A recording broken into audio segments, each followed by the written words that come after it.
Good morning students. देखिए, आज फिर हम यहाँ पर डाइजेशन एंड ऑब्जर्प्शन का जो हम टॉपिक रीड कर रहे थे उसमें हम ह्यूमन डाइजेस्टिव सिस्टम स्टडी कर रहे थे और ह्यूमन डाइजेस्टिव सिस्टम में हमने शुरू किया हुआ था एलिमेंट्री कैनाल और इस एलिमेंट्री कैनाल का डिटेल हम स्टडी कर रहे थे। और अपने प्रीवियस लेक्चर में मैंने आपको जो डिटेल कराया था वो माउथ के बाद बक्कल कैविटी का, बक्कल कैविटी के बाद फेरिंग्स का और फेरिंग्स के बाद इजोफेगस का। So in this lecture today we will discuss about the, you can say, more detail of the stomach, small intestine, large intestine and the histology of the alimentary canal. These are our topic today. We will cover, and first of all we will start with the first one, that is the stomach.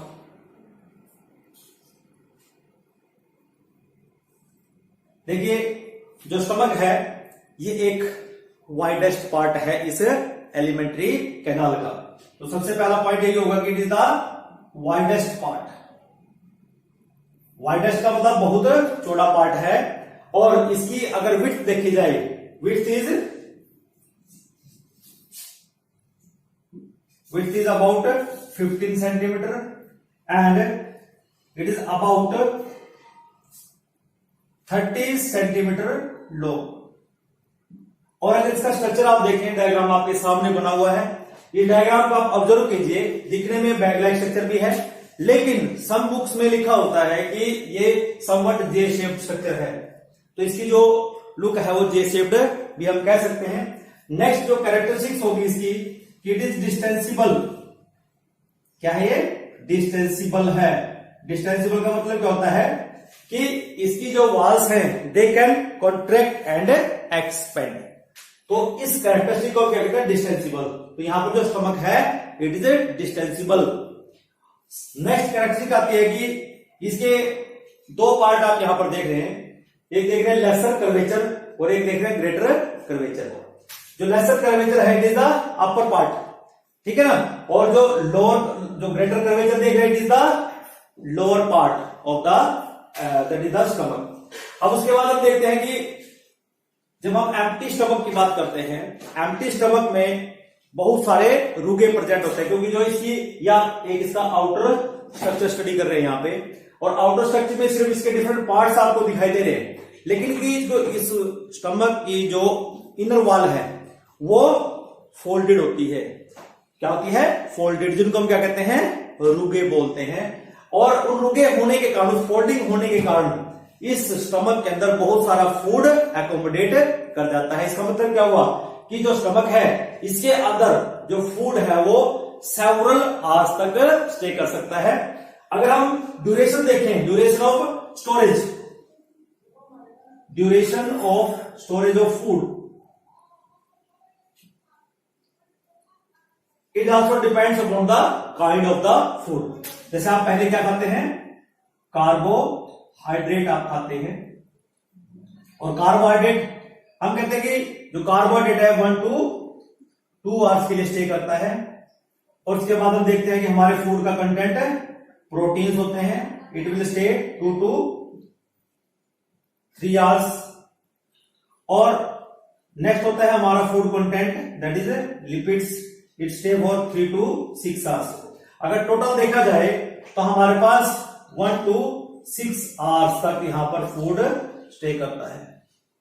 देखिए कितना लंबा time है कि different kinds of food, अगर carbohydrate है तो 2 hours के लिए मैक्सिमम, और अगर प्रोटीन्स आपने लिए हैं तो 2-3 आवर्स के लिए मैक्सिमम। लेकिन जब आप फैट खाते हैं तो ये 6 आवर्स के लिए। इसलिए हम देखते हैं कि जब भी हम लॉन्ग टूर पे जाते हैं और फूड मिलने की हमें कोई भी हमारे पास आशंका नहीं होती कि हमें लॉन्ग टाइम के लिए फूड मिले, तो इसलिए हम क्या करते हैं? हम घर से हैवी फूड लेके चलते हैं, means which comprises the lipids.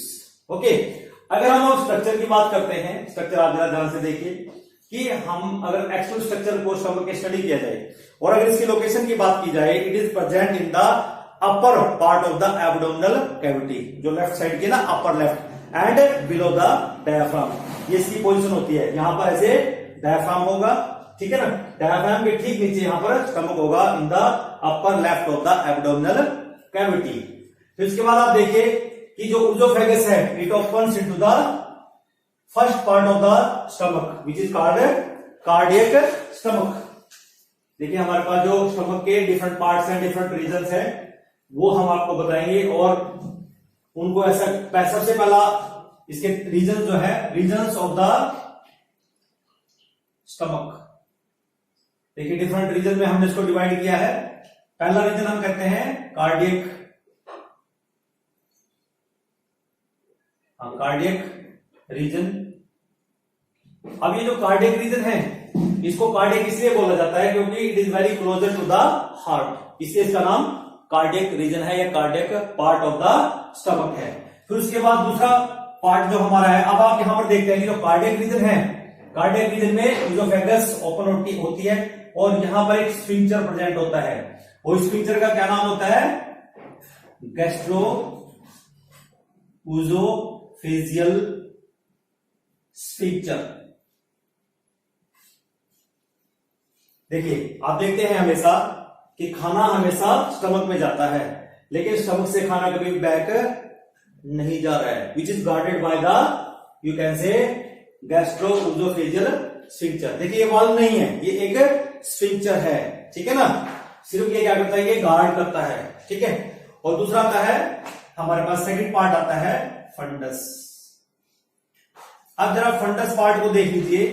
It is the dome shape structure और सबसे बड़ा टॉप मोस्ट पार्ट होता है which is present on the left side of the body and it only comprises the gases और you can say air.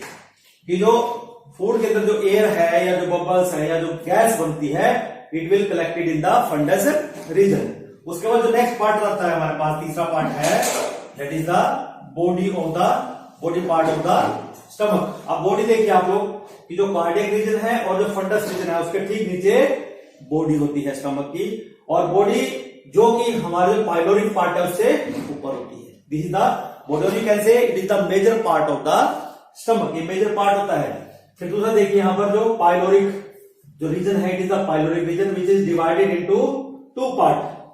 Fourth part है pyloric part और pyloric region which is divided into two part. One is pyloric antrum and second one is pyloric canal. Now you see here pyloric canal open into the duodenum. यहां पर फिर एक sphincter है और sphincter को यहां पर बोलते हैं that is sphincter name is pyloric sphincter which guard the you can say entry of the food from stomach to the duodenum.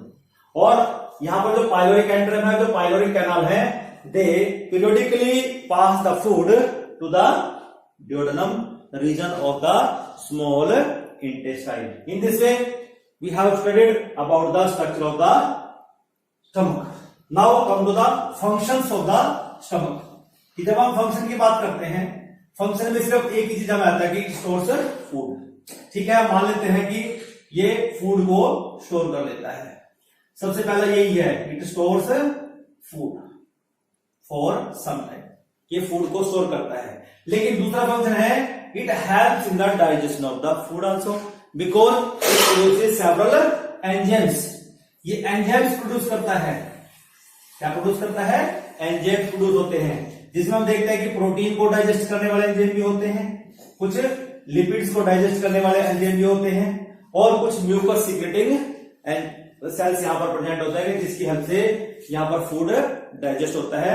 और यहां पर एक ग्लैंड होता है जो HCl सीक्रेट करता है, जिसकी वजह से जो फूड है वो एसिडिक हो जाता है। इसका जो डाइजेस्टिव पार्ट है उसमें हम इनका डिटेल करेंगे कि कौन से cells protein digestive enzyme produce करते हैं, कौन से सेल्स HCl सीक्रेट करते हैं।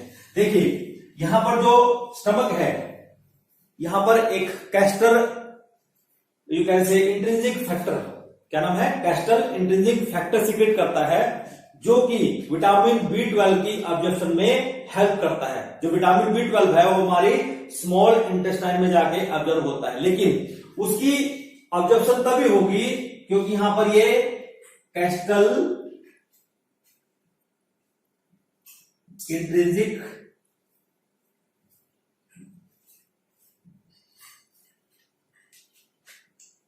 गैस्ट्रिक फैक्टर ये रिलीज करता है, ठीक है ना। और ये gastric intrinsic factor help in absorption of vitamin B12 in small intestine, ये इसके मेन है। और दूसरी बात जो लास्ट फंक्शन हम देखेंगे कि यहां पर जो स्टमक है वो एक हार्मोन भी सीक्रेट करता है जिसको हम कहते हैं गैस्ट्रिन, जो ओवरऑल जो लोकल हार्मोन है जो ग्लैंड्स की सिक्रेशन को कंट्रोल करता है। तो this is about the stomach we have studied. After that our next topic is that is the small intestine. देखिए अब हम स्टडी करेंगे स्ट्रक्चर किसका, स्मॉल इंटेस्टाइन का। जरा ध्यान से सुनिएगा। अब हम नेक्स्ट टॉपिक करने जा रहे हैं, that is second topic of the day is small intestine.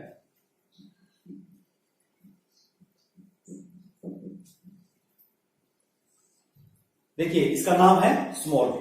Small का मतलब ये कि बिल्कुल स्मॉल होती है। स्मॉल इंटेस्टाइन इसको इसलिए बोला जाता है कि इसका जो डायमीटर है, डायमीटर इज स्मॉल, ठीक है ना। डायमीटर स्मॉल होने की वजह से ही इसका नाम स्मॉल इंटेस्टाइन है।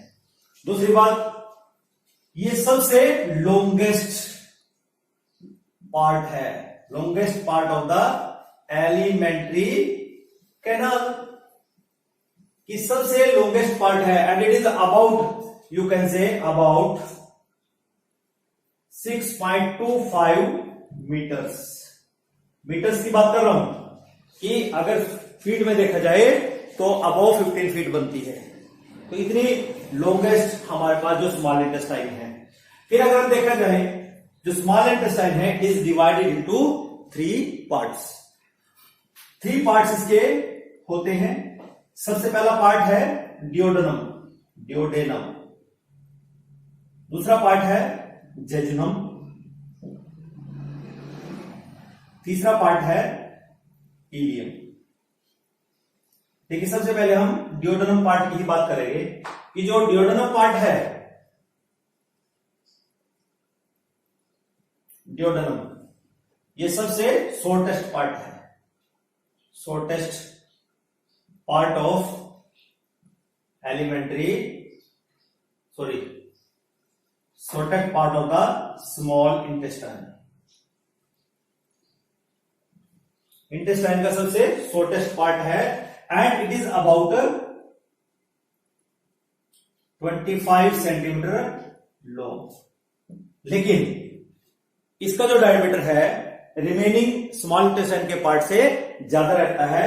इसकी जो विड्थ है या जो डायमीटर है, diameter is about 4 to 5 centimetre. और अगर देखा जाए तो जब हम स्मॉल इंटेस्टाइन की बात करते हैं कि जब हम स्टमक हम स्टडी करते हैं तो उसके साथ साथ हम देखते हैं कि जो वाइडेस्ट पार्ट है this is the widest part, और जो एक तरह से सी शेप स्ट्रक्चर आपको दिखाई देता है, this is the C shape. ये सी शेप स्ट्रक्चर आपको दिखाई दे रहा है जिसको हम क्या बोलते हैं, डियोडेनम बोलते हैं।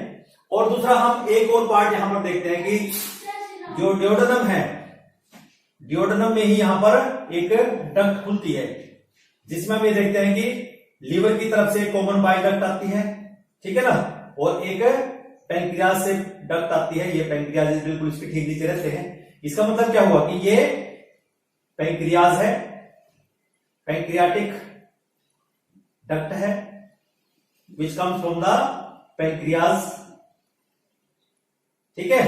और एक ही कॉमन बाइल डक्ट है, common bile duct which comes from the, यहां पर ये लीवर से आती है, लीवर और you can say gall bladder से आती है। मींस लीवर की जो सिक्रीशन है वो इस कॉमन बाइल डक्ट के थ्रू यहां पर आती है। तो यहां पर एक कॉमन डक्ट बन जाती है जिसको हम क्या नाम दिया था, हिपैटो पैंक्रियाटिक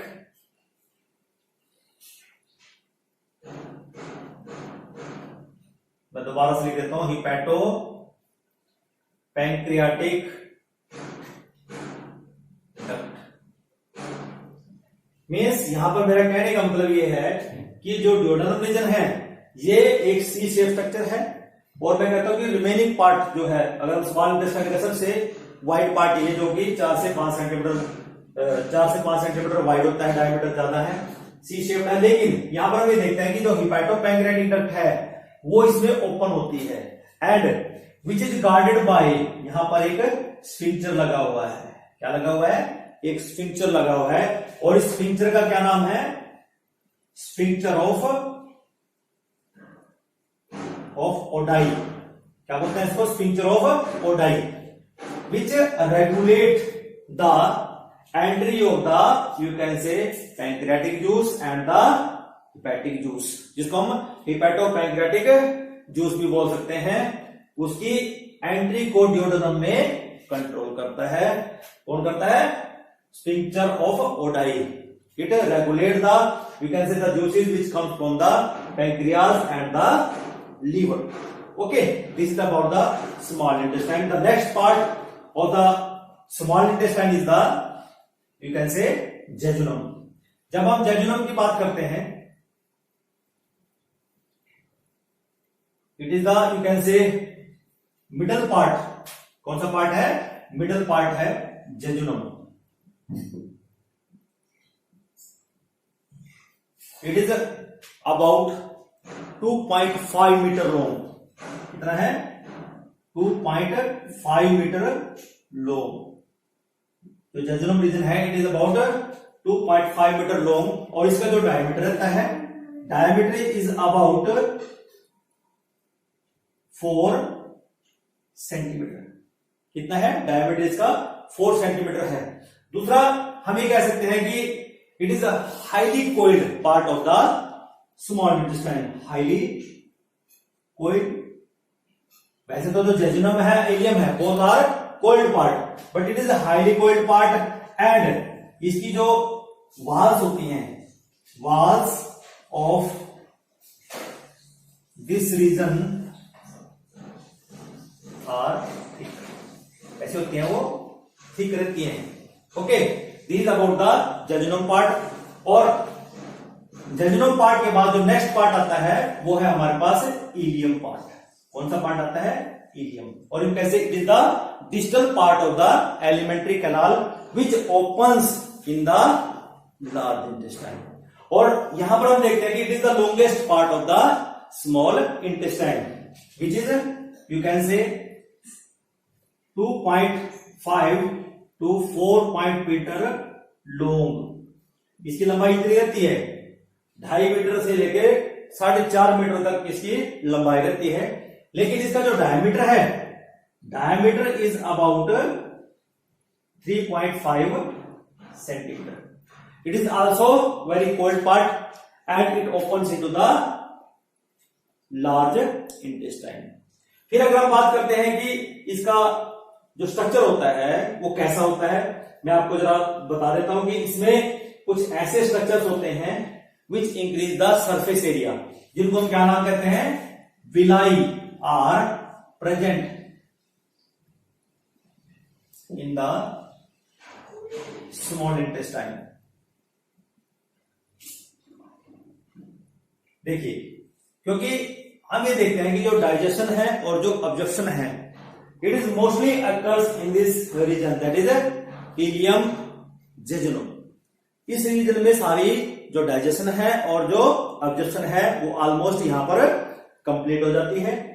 और यहां पर कुछ विलाई प्रेजेंट होते हैं। विलाई है क्या? देखिए, हम कहते हैं कि जब डाइजेशन होना है और जब ऑब्जर्प्शन होना है, उसके लिए हमें लार्ज सरफेस एरिया चाहिए। अब लार्ज सरफेस एरिया कैसे हो सकता है? इस वजह हम कहते हैं कि ये एक ट्यूब लाइक स्ट्रक्चर है, कि अगर हम इसका टीएस कट करके देखेंगे तो आपको ऐसा दिखेगा। अब देखिए इसका सरफेस एरिया कितना होगा। अगर मैं इसको और थोड़ा सा मॉडिफाई कर दूं, जो ओरिजिनल में हमारे पास स्मॉल इंटेस्टाइन का स्ट्रक्चर होता है, यहां पर इस तरह से हम देखते हैं कि जो इसकी इनर वॉल है वो इस तरह से फोल्डेड हो जाती है, उसमें सेवरल फोल्ड और फिंगर लाइक प्रोजेक्शंस आ जाती है। These are the finger like projections, finger like projections. जिसको क्या नाम दिया हमने, villi. These are present in the small intestine which increases the surface for digestion and surface for absorption.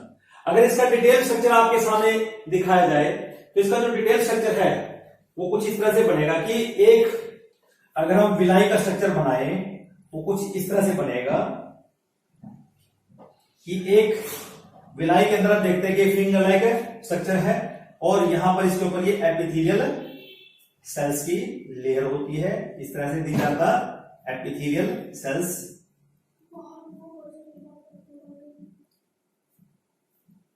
ठीक है, और इसके अंदर यहां पर लिम्फेटिक वेसल्स प्रेजेंट होती हैं। इस तरह से दी जाता लिम्फेटिक वेसल्स, ये लिम्फ है और यहां पर ये लिम्फेटिक वेसल्स ऐसे प्रेजेंट होगी।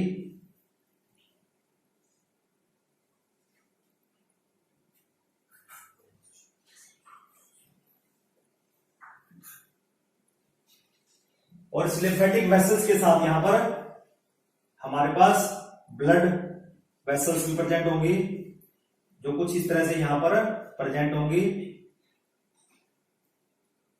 इस तरह इधर से भी हमारे पास ब्लड वेसल्स आएंगी।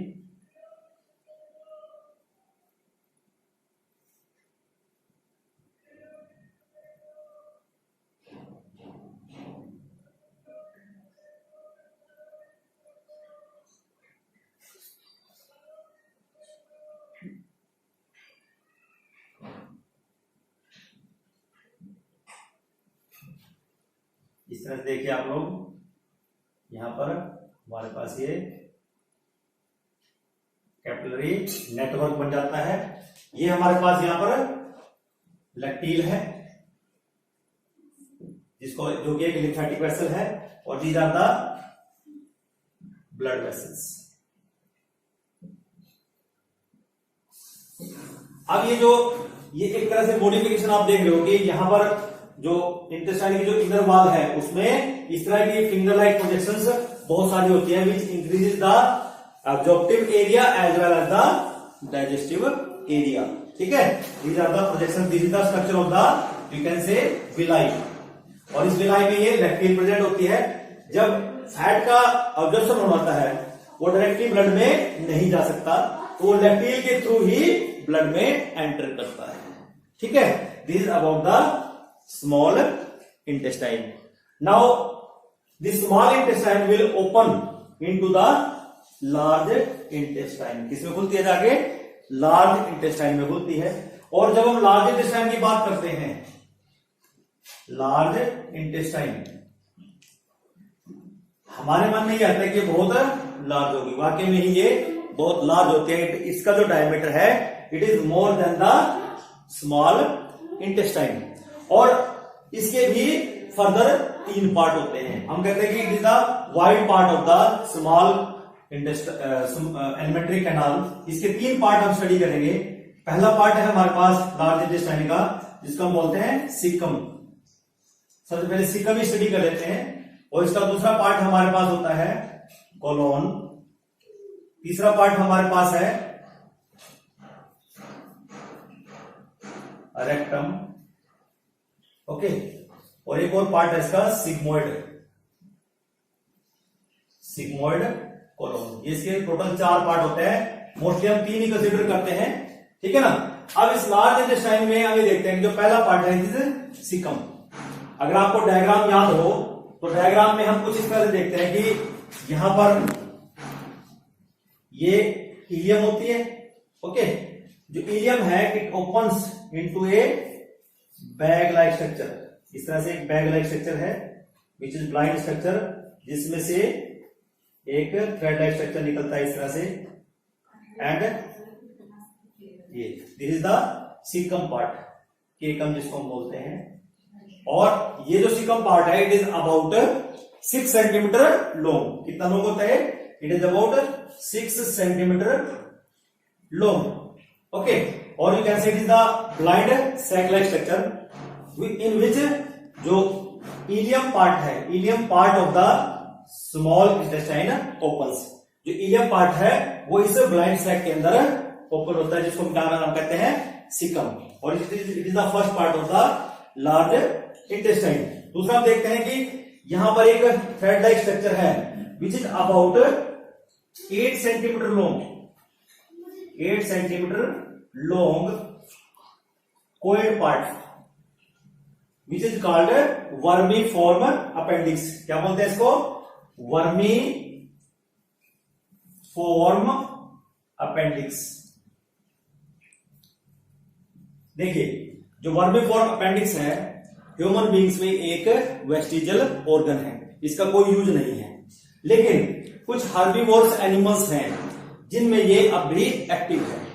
इसका मतलब क्या हुआ कि it helps in the you can से डाइजेस्टिव पार्ट ऑफ द, जो हमारे प्लांट्स के पार्ट होते हैं, यहां पर कुछ बैक्टीरिया अवेलेबल है जो उस सेलुलोज पार्ट को डाइजेस्ट करने में हेल्प करते हैं। लेकिन हमारे पास यहां पर कुछ लिम्फोइड टिश्यूज प्रेजेंट होते हैं जो हमें इन्फेक्शन से बचाते हैं। और नेक्स्ट आता है हमारे पास दूसरा पार्ट है इसका कोलोन। अब कोलोन में हम देखते हैं कि कोलोन आपको बताया गया था कि ये 3 पार्ट होते हैं इसके, कोलोन के 4 सॉरी। पहला है असेंडिंग कोलोन, ये ऊपर की तरफ जाता है, असेंडिंग कोलोन इस तरह जा रहा है, ठीक है। उसके बाद आता है यहां पर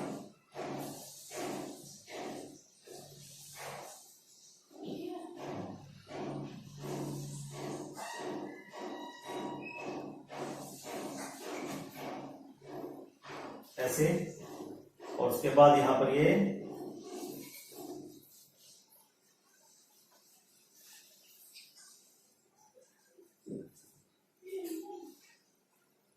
मैं इसको थोड़ा सा मिटा देता हूं यहां से।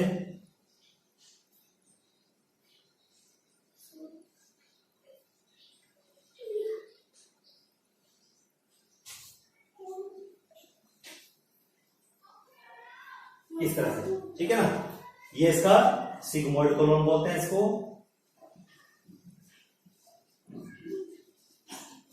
ठीक है ना। ये हो गया इसका डिसेंडिंग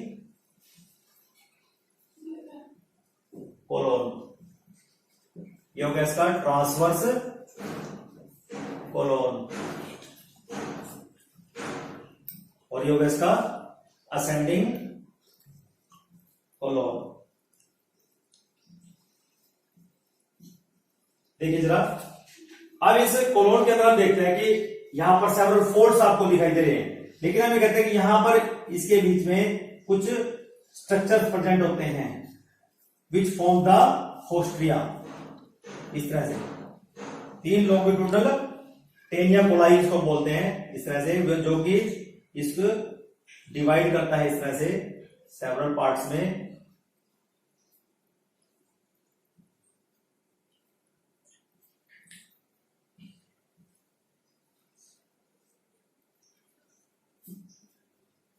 ऐसे दिस इज कॉल्ड टेनिया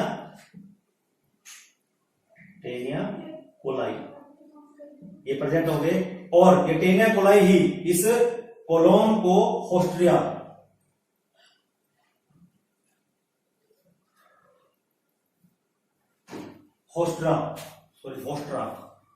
ये होस्ट्रे में डिवाइड कर देती ज्यादा होस्ट्रे। अब जब हम देखते हैं कि फूड स्मॉल इंटेस्टाइन से सीकम में आएगा, जो कि एक लिक्विड होता है, लिक्विड फॉर्म में होता है, और जब ये असेंडिंग उसमें जाएगा तब भी ये लिक्विड फॉर्म में ही रहता है फूड। मीन्स यहां पर जो फूड है कैसे होगा? Liquid form of food content, liquid form of food content. जब वो ट्रांसवर्स कोलोन में जाएगा यहां पर भी लिक्विड ही रहेगा, लिक्विड फॉर्म रहेगा। लेकिन जैसे ही इस डिसेंडिंग लिम्ब में आता है यहां पर ये सेमी सॉलिड हो जाएगा, यहां पर सेमी सॉलिड, और जैसे ही सिग्मोइड रीजन में जाएगा यहां पर जाके ये सॉलिड हो जाता है। सॉलिड फूड कंटेंट, जो रिमेनेंट्स बच जाते हैं, जो अनडाइजेस्टेड वेस्ट बच जाता है, वो यहां पर सॉलिडिफाई हो जाता है। उसके बाद हम देखते हैं कि जो नेक्स्ट ऑर्गन आता है वो हमारे पास आता है इसका रेक्टम। कौन सा आता है? रेक्टम। और रेक्टम में हम ये देखते हैं कि ये एक ऐसा स्ट्रक्चर है जो 25 सेंटीमीटर लॉन्ग होता है और जो सॉलिड वेस्ट को अपने अंदर स्टोर करता है, और which open into the anus region, जो कहां खुलता है, एनस में खुलता है। एनस हेयर इज, यहां पर इस तरह से इसके आउटर में यहां पर स्फिंक्टर लगा होता है और इसके अंदर भी स्फिंक्टर लगे होते हैं। मीन्स जो रेक्टम है इसमें दो स्फिंक्टर होते हैं, एक तो होता है आउटर स्फिंक्टर और एक होता है इनर स्फिंक्टर।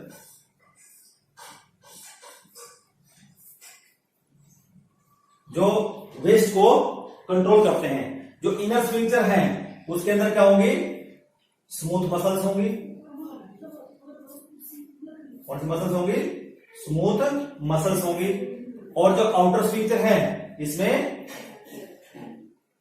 स्ट्राइटेड मसल होंगी, स्ट्राइटेड और वॉलंटरी मसल्स होंगी। कौन सी मसल होंगी, स्ट्राइटेड और वॉलंटरी मसल। इसका मतलब क्या हुआ कि जो फीकल मैटर है वहां पर जो इजेक्शन आता है कि हमें डिफिकेशन करना, defecation means removal of the undigested waste from the you can say rectum और from our body is called defecation. अब उसके लिए जो रिफ्लेक्स या जो अर्ज आती है, it is initiated by this inner sphincter which comprises the smooth muscle, लेकिन it is further controlled by the outer sphincter which has the voluntary muscles. So in this way, the human digestive system comprises these structures, and last is the opening is the anus, through which the solid waste, or you can say the solid undigested waste, defecated from the body of the human beings. In this way, we have completed the human alimentary canal. Now, our last topic is in this section. Today we will study the histology of the small intestine. अब हम जो हमारा alimentary canal है उसकी जरा histology और थोड़ा पढ़ लेते हैं। अब हिस्टोलॉजी को अगर आप ध्यान से देखें, एक डायग्राम आपके सामने बनाया गया है। ये डायग्राम को जरा ध्यान से देखिए।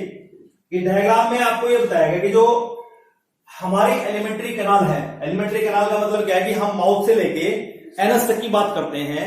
यहां पर हमारे जो वॉल है एलिमेंट्री कैनाल की, it is divided into 4 layers. कितनी लेयर्स में डिवाइड होती है, 4 लेयर में डिवाइड होती है। पहला लेयर होता है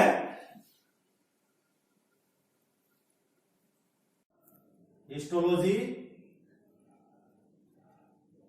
ऑफ ह्यूमन गट और alimentary canal.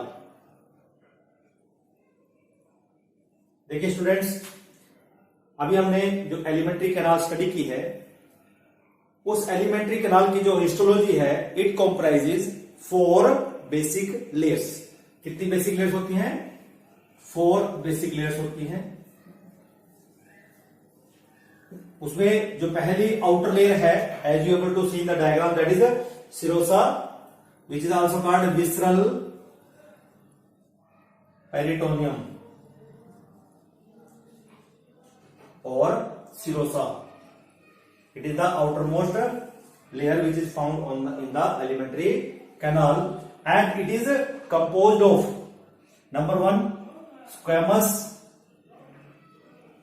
epithelium,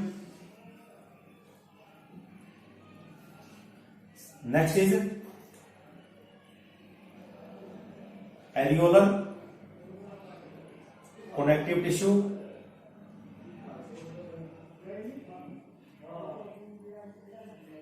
and it is continuous with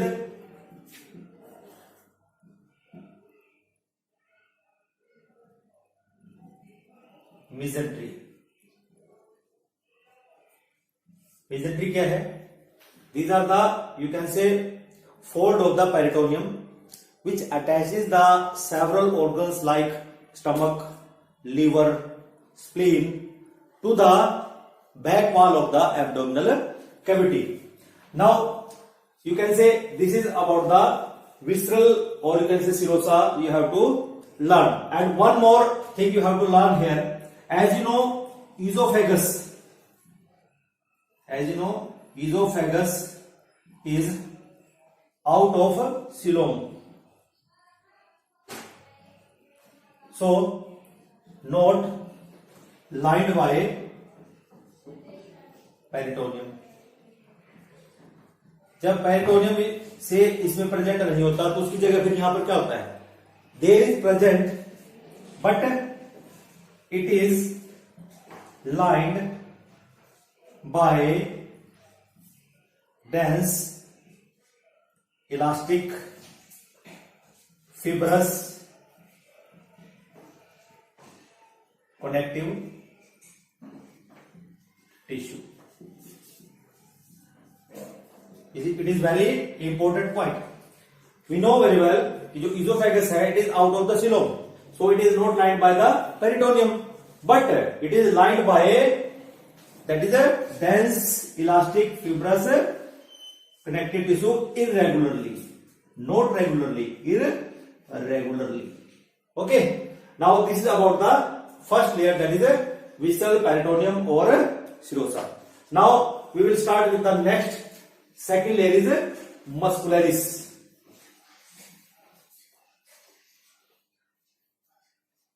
Second layer is muscularis.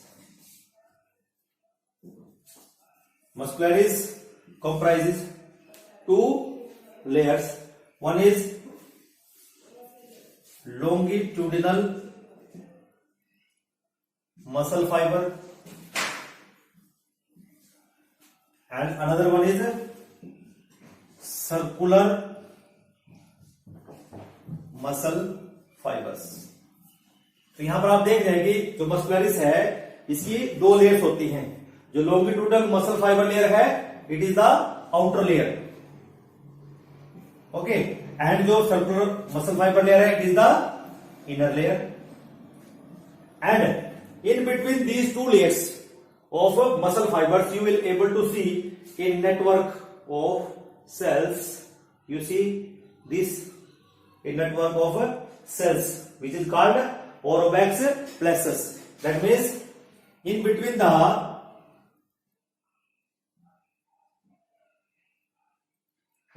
the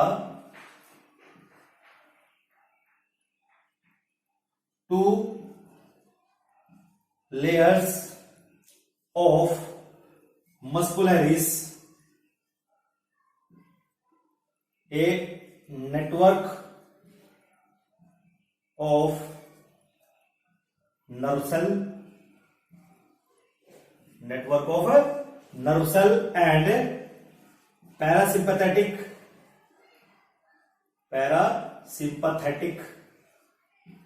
nerve fiber is present, which is called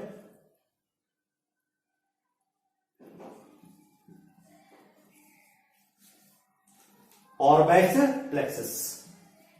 OERBACHS, Orobax plexus. Now this Orobax plexus क्या काम करता है? सबसे पहले तो आप देखिए parasympathetic, as you know it is the part of the autonomous nervous system. तो यहां पर एक ये नेटवर्क किसका होता है, नर्व सेल का और पैरासिम्पैथेटिक नर्व फाइबर का, जो प्रेजेंट होता है यहां पे, जिसको हम क्या कहते हैं, ऑरोबैक्स प्लेक्सस, विच कंट्रोल पेरिस्टालसिस। ये बड़ा इंपॉर्टेंट फंक्शन है यहां पे पेरिस्टालसिस, जिसकी हेल्प से जो फूड है it always goes forward, you can say from oesophagus to the last end of the alimentary canal. Now next is the, you can say able to see here, next layer is submucosal layer. Third layer is submucosal layer.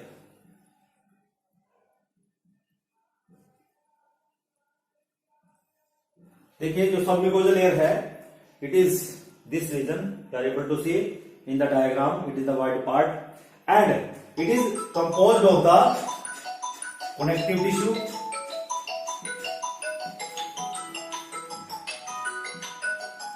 supplied with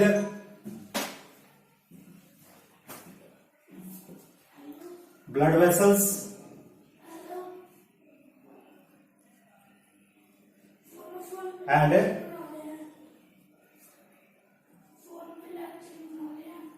lymphatic vessels. Some glands are also present here.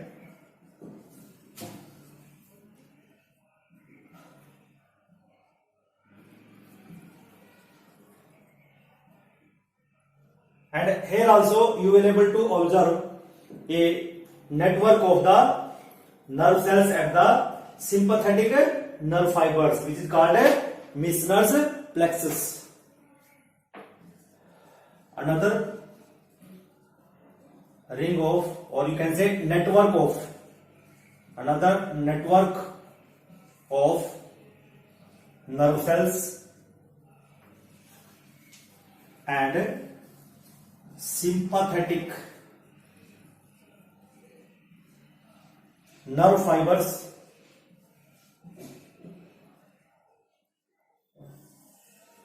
which is called Meissner's plexus. क्या बोलेंगे इसको? Meissner's plexus, which help in the, you can say, secretion of the gastric juice, जो gastric juice की secretion में help करता है. This is about the submucosa layer, and the last layer is the mucosal layer. As you will able to see, mucosal layer forms the, you can say, this finger-like projections. Fourth layer is mucosa, or you can say mucosal membrane. Okay, this mucosal membrane is the innermost layer. क्या है ये? Innermost layer है.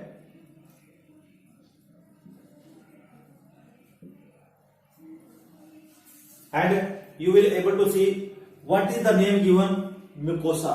इसको name mucosa दिया गया है क्योंकि ये एक ऐसी मेम्ब्रेन है विच सीक्रेट म्यूकस. क्या सीक्रेट करती है ये? Mucus. And this mucus help in the lubrication. Lubrication में हेल्प करता है. मीन्स जितना भी एलिमेंट्री कैनाल है वहां पर म्यूकस प्रेजेंट होगा और ये म्यूकस क्या करता है? ल्यूब्रिकेशन में हेल्प करता है. दैट्स वाई जो फूड कंपोनेंट है they always goes forward into the alimentary canal. Now here you will able to see in the diagram also. Mucosa comprises 3 layers. ये 3 layers आप यहां पर ऑब्जर्व कर सकते हैं. पहली लेयर आप देख सकते हैं मस्कुलरिस म्यूकोसा. Muscularis mucosa. देखिए, it is, you can say, involuntary muscles like you have seen in the longitudinal and the inner circular muscles. So that means in muscularis mucosa also there are longitudinal and the circular muscles present. Second one is the lamina propria. This layer is well supplied with the blood vessels, lymphatic vessels, some glands, and after that next layer is the muscularis, that is the epithelium. Third layer, sorry, epithelium. This layer forms the, you can say, gastric gland in the stomach and villi, and you can say intestinal gland in the small intestine.